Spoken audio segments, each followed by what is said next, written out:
this street. But Katie got a little look of hope in her eyes, and her arms unfolded, and she looked to the skies and said, I'm gonna learn to fly around with you, yeah. She jumped up high and she fell to the ground and skied. G'day guys, it's another day in paradise here in the Whitsundays. We're up the top of Shute Harbour, which you can see right behind me. So this is a little township, or suburb I should say, of Shute Haven. And we're off for a walk. We're going to head through the Conway National Park, which you can see behind me here. And we're going to head over as a walk, which is around about a 3-kilometre return, and make our way to Coral Beach, I believe it's called, or Coral Bay, and check that out. It looks like it should be pretty cool, so we'll go for a walk, see what it's like.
It's like a bit of a rainforest through here,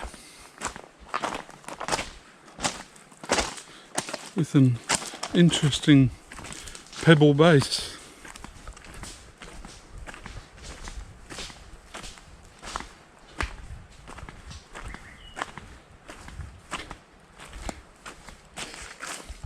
Something's been scratching there.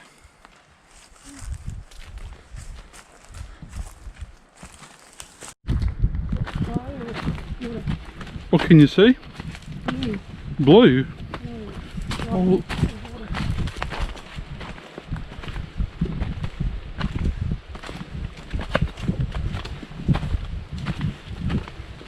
Who'd have thought we'd see water in the Whitsundays?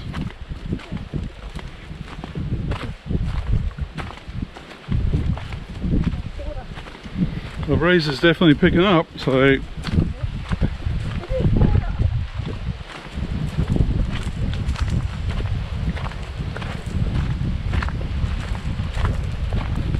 this is apparently a coral stony beach. Wonder how long do you reckon it's taken us to get here?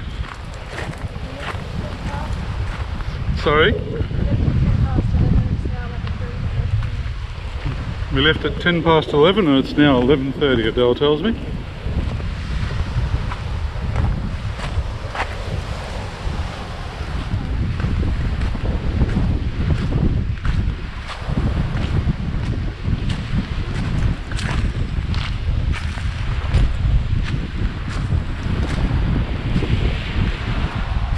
Once again we've got northerly winds, so it's not very clear, the water, and a bit choppy. We can see Long Island straight ahead over here.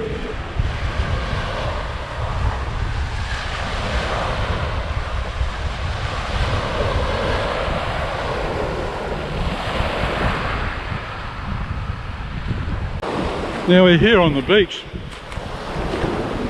You can see, as I mentioned, a lot of coral, a lot of rock, but this is pretty cool.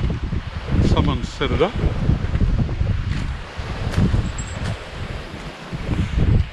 They've got a tarp up and a few little coral wind charms.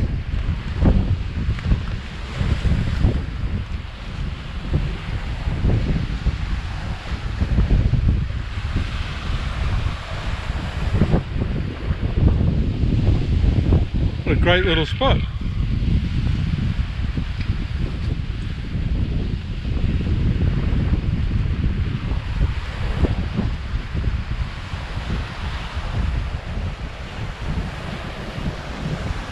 Perfect little place to sit, shaded from the sun.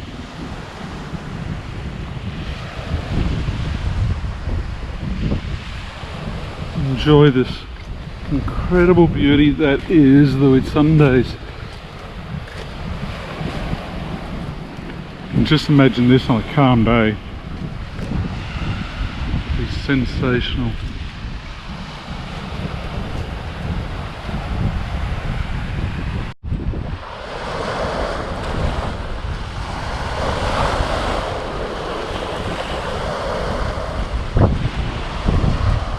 How's the hat? Is it staying on?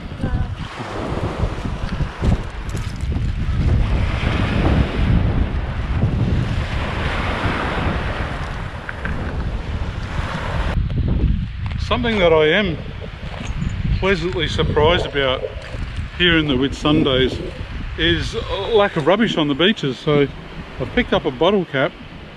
I picked up a empty plastic water bottle there on my way past, and I threw it back up from the beach here. I was going to get it as I came back through, but I think Adele has picked that up, so I can't find it now. So and that's all we found, which is absolutely fantastic, and not just all we found today here on this beach, but it's all that I've found here in the Whitsundays over the course of the last 8 or 9 days or whatever it has been that we've actually been here. So that's fantastic news compared to Fraser Island, where the amount of rubbish on the beach there really was insane and ridiculous. So this is fantastic. We didn't see any around the islands, Whitehaven Beach or Long Island or everywhere else that we've been here, no signs of rubbish, which is just fantastic. So I'm not sure whether maybe the outer islands are blocking that rubbish from blowing up here onto the beach, or whether people are more aware here and do keep the beaches clean. I'm not too sure why that is, but it is good to see, and we're really pleased with that. So the Whitsundays are such a pristine, magnificent location, which Fraser certainly is as well. So it's great to see that Whitsundays at least has got their act together and we don't see the rubbish. And keeping in mind that rubbish that we see on Fraser Island is 80%, we believe, and we've spoken to the owner of the Fraser Island cleanup crew and they agree with us. 80% of it actually comes in from other places and washed up on the beaches, so only I'd say around about 20% is left there from locals.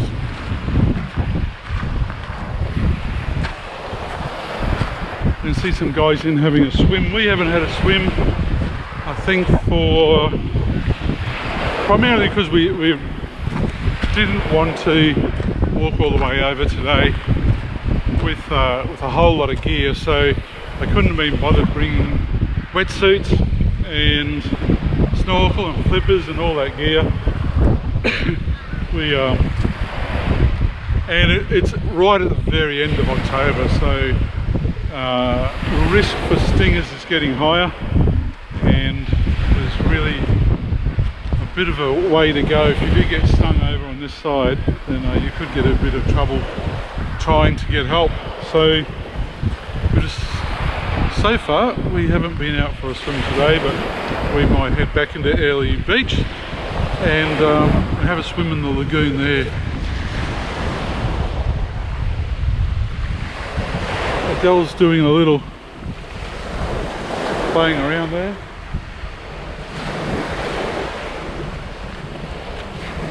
What you doing, Del?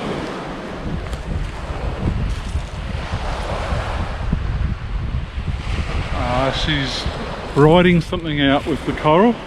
I guess she's doing something pretty similar to when we were on Nudie Beach up on Fitzroy Island in Cairns. And Nudie Beach is not a nude beach, it's just the name of it, and it's quite spectacular.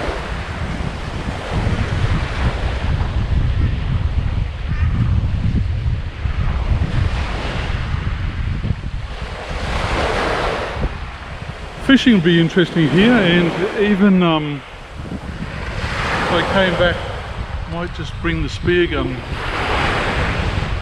Might be quite interesting off that outcrop just over there.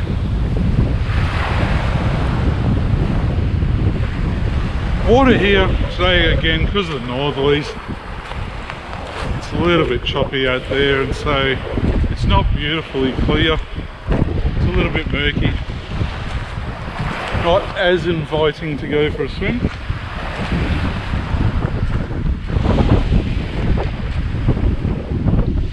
Not sure if you're going to be able to see over the back over here.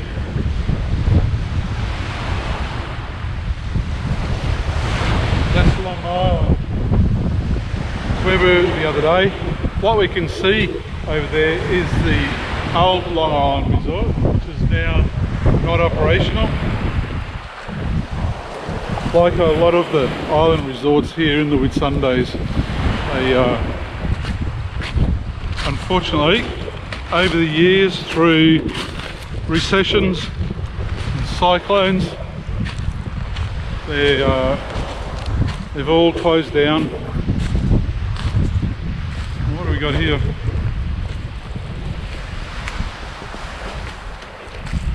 Why you would do that, I have no idea. Put my cap inside.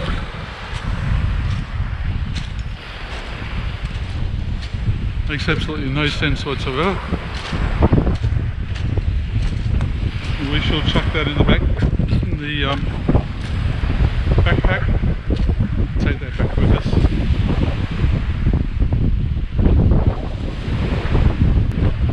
The helicopter out there,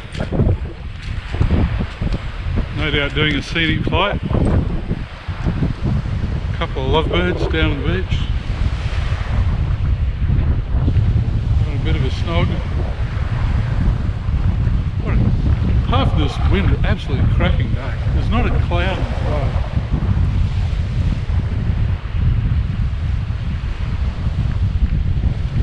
Wow. They're sure going at it.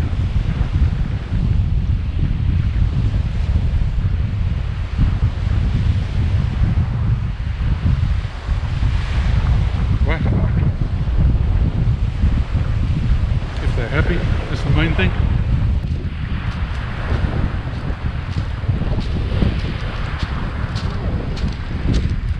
Have fun? Yep.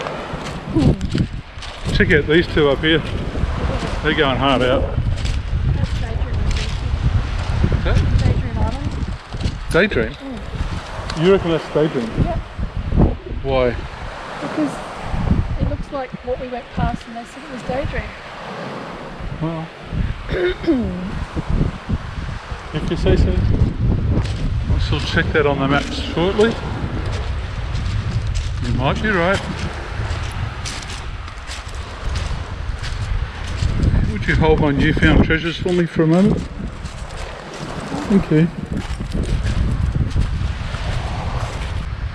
Okay, Adele wins. I have to admit to being wrong once again. So that is in fact Daydream Island there. North Mile Island right behind it. So that's the new resort at Daydream Island, which I'd really like to see. But I haven't had the chance to go over there on this trip. But from what I have seen, the new Daydream Island looks pretty cool.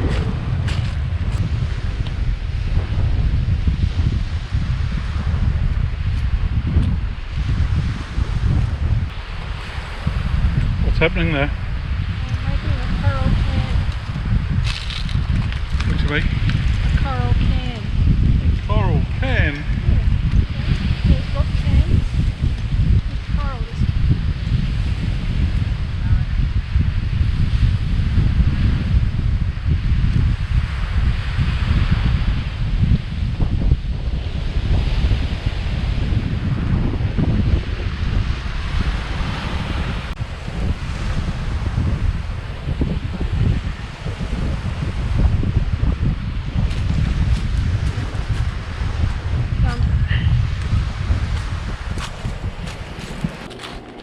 So boss, what did you think of Coral Beach? Or Coral Bay, whichever one it is. Yeah, it's really good. Yeah, very corally and very stony. Very corally indeed, wasn't it? Just all those little pebble rocks. Yeah, something along the lines of the opposite side of Palm Bay, Yeah. of islands. So to access it, we just simply went out to Shute Harbour and drove up to the lookout and car park up the top. Continued on through the car park out the other side, and eventually you'll come to the small car park on the left where you saw us parked. At Shoothaven. Yeah, at Shute Haven, and from there it was about a 20-minute walk through the national park, and eventually you make it to the beach.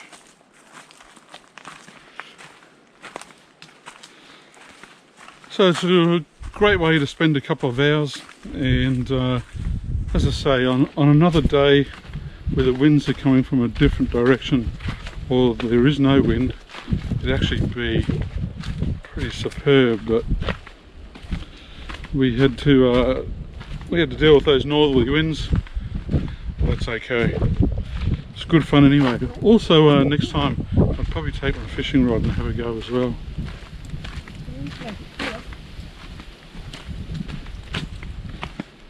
Anyway, hope you enjoyed that one. And we'll catch you all again soon in our next video. Cheers guys. Just one last bit of advice when you're walking this track. If you are international tourist, there's two things to keep in mind as you walk through here. This is a well-known area which has some dangerous wildlife. There's an area there where there's mangroves and it's quite low. You've got to watch for saltwater crocodiles through there, and especially during that area where there's a lot of tree coverage, drop bears are a real major concern through there. If you don't know what a drop bear is, just look it up. They're a lot like a koala bear, just nowhere near as placid and calm as a koala bear. And those things will sit in the trees above you and just fall down on top of you and rip you apart. So watch out for the drop bears. We don't know exactly why they're not an issue to us Australians. They only attack tourists, our international guests. They say something to do with being able to recognise our blood, and they can smell the difference. But do your best if you're walking through here. Put on your best Aussie accent and try and talk like one of us Australians, and that will probably help you. Cheers guys. Go mate. Crikey, don't forget crikey, throw a few crikeys in and you should be right.